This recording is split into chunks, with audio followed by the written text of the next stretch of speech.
Hey everybody, it's Jason Blaha here, and I had a subscriber link a comment, which I'll flip in here under a video I did yesterday, and I think that's pretty fascinating. So let me put on my +5 hat of weaponsmithing, do a little crafting, and let's talk about this topic. All right, guys, I did a video yesterday, and in it, when I was talking about testosterone test levels and muscle gains, I pointed out I do not believe there is a synergy between the use of anabolics and training. Meaning, I don't think you gain more muscle from the two added together than you would gain from each independently if you were to tally the results. Meaning, I don't think that if you're going to gain 5 pounds of muscle from drugs and you did it a training that would only give you 2 pounds of muscle had you done that training without drugs, I don't think you're going to gain more than 7 pounds from it. I don't think there is a synergy between the two. In fact, I said in many cases, I think that the more drugs go up, I think training style, how you train, and even if you train, starts to become less important to your actual muscle gains. And I noted again, there's a difference between athletic performance and muscle gains. Yes, a bigger muscle is a stronger muscle, but there is a neurological component that has to be trained as a motor pattern, whether it's a squat, a deadlift, throwing a baseball, kicking a football. These are motor patterns involved. So there's more to performance than just muscle size. But in terms of muscle size, I think the drugs give most of the results. And, you know, we debate a lot, oh, well, bodybuilders still have to train hard to gain muscle, even if they're on drugs. And I've always said that's not necessarily true. Now, I think people who lift will gain more muscle, obviously. But the drug doses and drug stacks and their genetic response to them are the primary determiner of body composition changes, particularly gains in muscle mass from these substances.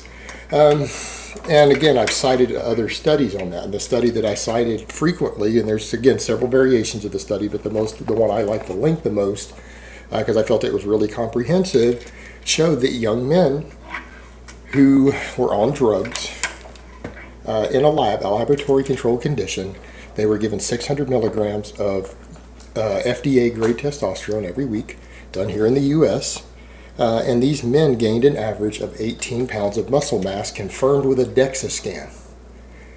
Confirmed with a DEXA scan. This was not bloat in 20 weeks. All right, in 20 weeks. And these were guys who were sedentary. They did not perform any strenuous exercise or lifting, and they had all previously been lifting weights for at least a year before they did the study. So they were lifted weights at least a year.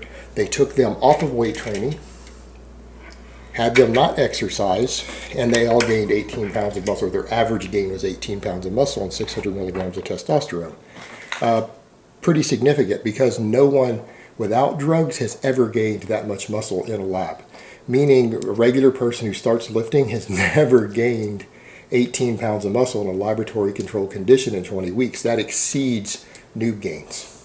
All right, so those people basically, if you were to have done that with someone who's never trained, they're going to blow their noob gains out of the water in 6 months. They'll get their whole first year noob gains in 6 months without lifting a weight.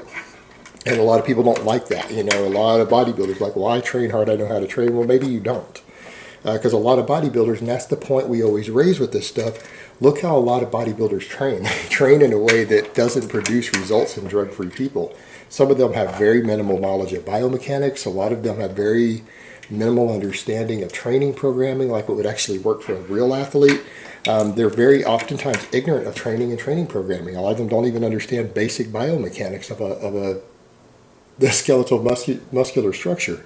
They're oftentimes, not always, there are some with advanced degrees in it who are brilliant, but many of them, I would say if not most of them, their knowledge of training is very, very poor.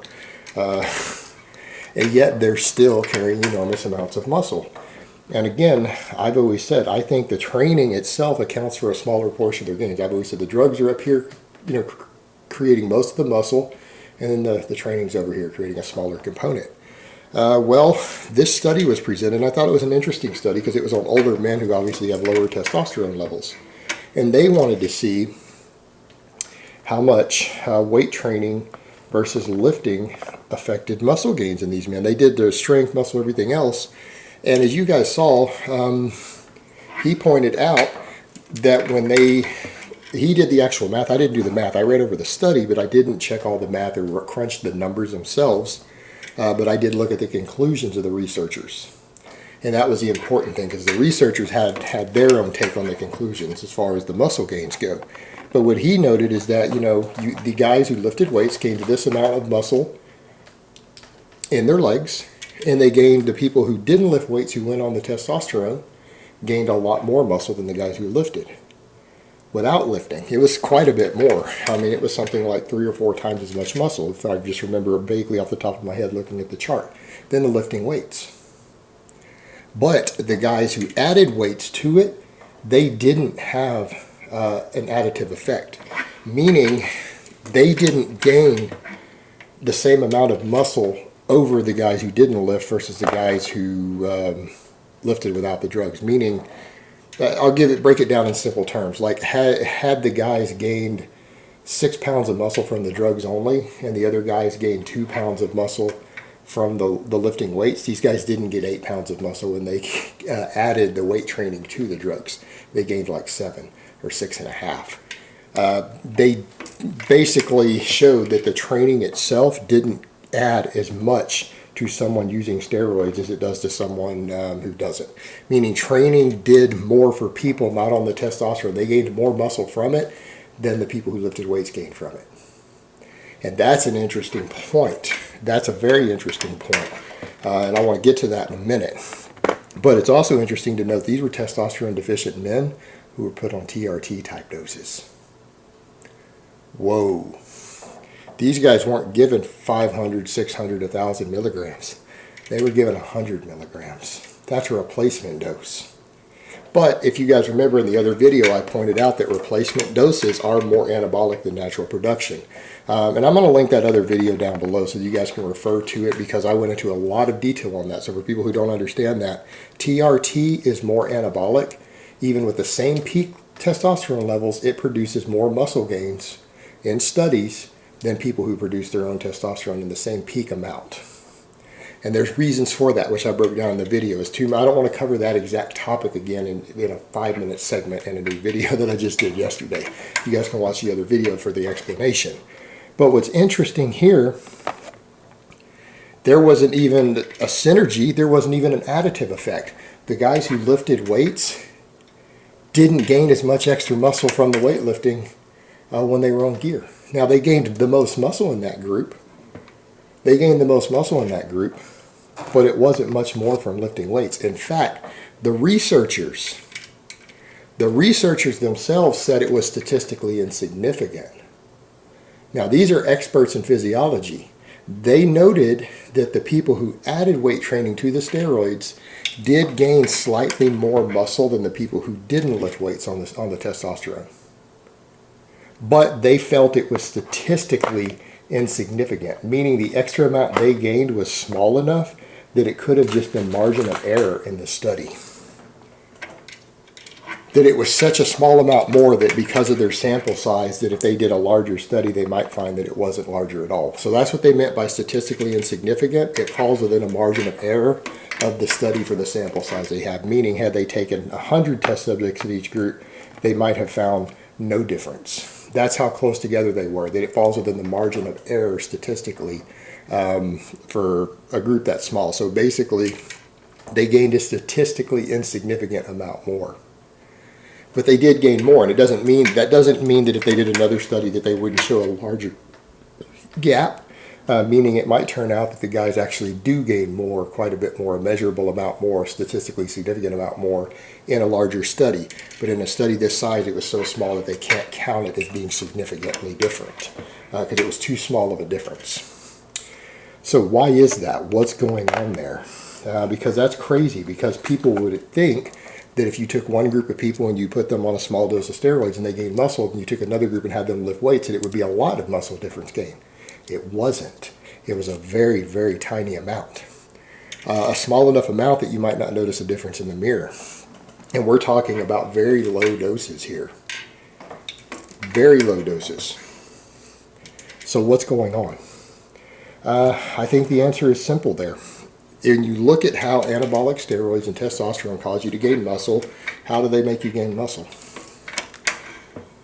Anyone know? What's the primary pathway? They bind to the androgen receptor in the nucleus of the muscle cell. All your little muscle cells, they have nucleus in them. Some of them have more than one nucleus. They bind to the receptors in there, and what happens, the anabolics cause the nuclei in the muscle cell to release IGF-1 directly into the muscle cell, right? It's not releasing it all into the bloodstream. Most of it's getting in the muscle cell. There's a difference between blood serum IGF-1 and IGF-1 being released directly in the muscle. That some of it seeps out to the bloodstream.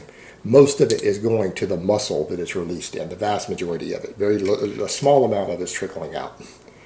And that causes it to add tissue proteins to that muscle cell and make it thicker. Well, it gets thicker, it's bigger, right? That's how your bicep grows. It gets thicker. Bicep doesn't get longer, it gets thicker. Thickens up those cells. Gives you them peaks.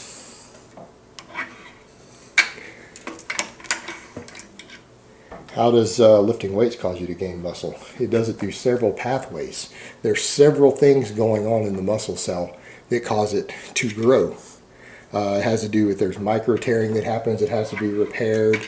There's structural damage to the muscle that needs to be repaired, and your body does that. There's also hormonal responses and hormonal releases as well. There's several different things that happen in the muscle cell that cause it to grow. But one of the big ones is what? The training stimulus and the hormonal release around it signals the nuclei in the muscle cell to release IGF-1. That IGF-1 then helps facilitate amino acid binding and make new proteins to bind to the fibers in the muscle cell to make them thicker. One of the pathways that the lifting weights, one of the most important, if not the most important pathway that lifting weights causes a muscle to grow through, is a similar pathway. In fact, the same hormone is involved that the anabolic steroids cause the muscle to grow through. That's important because here's the thing. Once the anabolics are in there, your muscle is releasing a lot more IGF-1 than it gets from training. There is a diminished return with that IGF-1 release, meaning the lifting weights might not cause any more IGF-1 to be released. It might still have the other issues, the structural issues going on, but it might not be stimulating any additional IGF-1. And because of the fact there's a diminished return, meaning a certain amount of IGF-1 is released, the muscle growth isn't always in proportion. Sometimes if it goes higher and higher, the muscle growth from it tapers off a bit. So maybe the IGF-1 being stimulated to be released also from the muscle, from the training, might not be enough to make much difference to the growth. Now that's an interesting point because what that means is that lifting weights would do less for people who are on steroids than it would do for people who are not. That means there is less than an additive effect. That would mean that there's a blunted response to training. Training becomes less important for muscle growth. Not just in the sense that you gain more muscle from the drugs, because we've proven that in labs. Moderate doses of anabolic steroids flat out put more muscle on people than lifting weights do. That can't even be debated. It has been repeatedly shown in several studies. Not one exception has ever been found.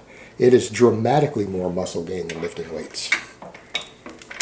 But what this study suggests is the first of its kind that actually suggests, it doesn't prove. That's what people need to understand. It's evidence, but it is not proof. It suggests.